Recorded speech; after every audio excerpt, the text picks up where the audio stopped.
Myself, Aarya Sawant, studying in Standard 8, Division F from Dr. Kalamadi Shamrao High School, Ganesh Nagar. Objective: to reduce the concentration of carbon dioxide in the atmosphere with the help of microbe Aspergillus versicolor and converting CO2 heat into electricity.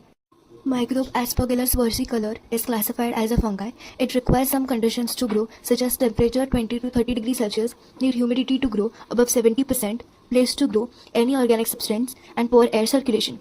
The best fact about it is that it can break down a type of plastic known as polyurethane, also as PU. PU or polyurethane is found in furniture, footwear, automotive, textile, etc. Byproducts given by Aspergillus after breaking down PU are water, carbon dioxide, fatty acid methyl ester, also known as FAMES.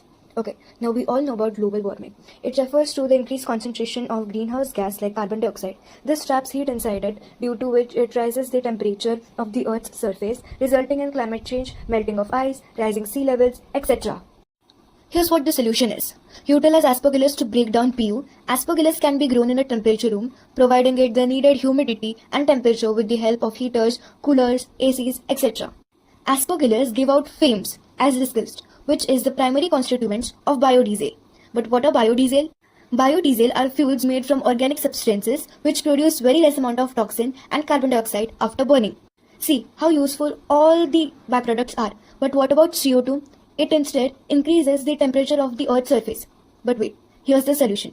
Capture CO2 from degradation and atmosphere using direct air capture, or DAC. DAC is a machine which captures CO2 from the atmosphere. With the help of that machine, we can capture CO2 from the atmosphere, and not just that, but whatever CO2 is being released in that temperature room can be also derived by the DAC machine and stored in tanks or cylinders.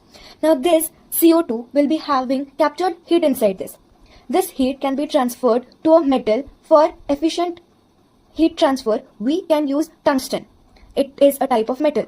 Convert waste heat into electricity using thermoelectric generator. Now this thermoelectric generator or TEG is another machine which can convert heat energy to electricity. And whatever the heat is being transferred from CO2 gas to the metal can be converted to electricity. Interesting, right? This offers a closed-loop system for sustainable waste management and energy generation. Potential for scalability and long-term cost saving. Let's look into detail what direct air capture is and how it works. DAC can separate CO2 from atmospheric air. CO2 is selectively captured from the air using a chemical or physical process. Then the captured CO2 is separated, purified, and concentrated. That's all about DAC machine. Let's know how TEG or thermoelectric generator works. A temperature difference is created between two dissimilar materials. This temperature difference generates an electric potential difference. The voltage drives an electric current through a circuit. That's how TEG works. Okay, so now let's visualize this with the help of a cycle representation. PU waste, which is footwear, textile, furniture, etc., will be biodegraded by Aspergillus versicolor grown in temperature room. The temperature room will have CO2 in it, which will be released by Aspergillus as a byproduct. This CO2 will be captured by direct air capture from the temperature room and even from the atmosphere and will be stored in tanks or cylinders. This CO2 will have trapped heat inside this. This heat will be transferred to a metal such as tungsten, which has higher capability to absorb heat. Then this heat will be converted into electricity with the help of thermoelectric generator, also known as TEG. I hope this cycle representation would help to clear your visual. But do you trust me whatever I say? You need some proof, right?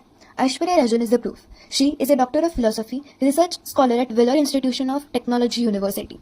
She, with her team, made a research. The objective of this research was to isolate soil-based bacteria that may destroy polyurethane or PU. The presence of CO2 as a byproduct of PU biodegradation was confirmed through the Strom test. And I received all this information from the website link given. Moving on to the last part, benefits. Breaks down PU, decreasing plastic pollution. Utilize DAC to reduce greenhouse gas emission. Converts waste heat into electricity, providing a renewable energy source. Potential for a self-sustaining cycle, minimizing waste and emission. Fungi-based biodegradation offers a novel approach to plastic waste management. And even durable equipments and optimized processes can reduce cost over time.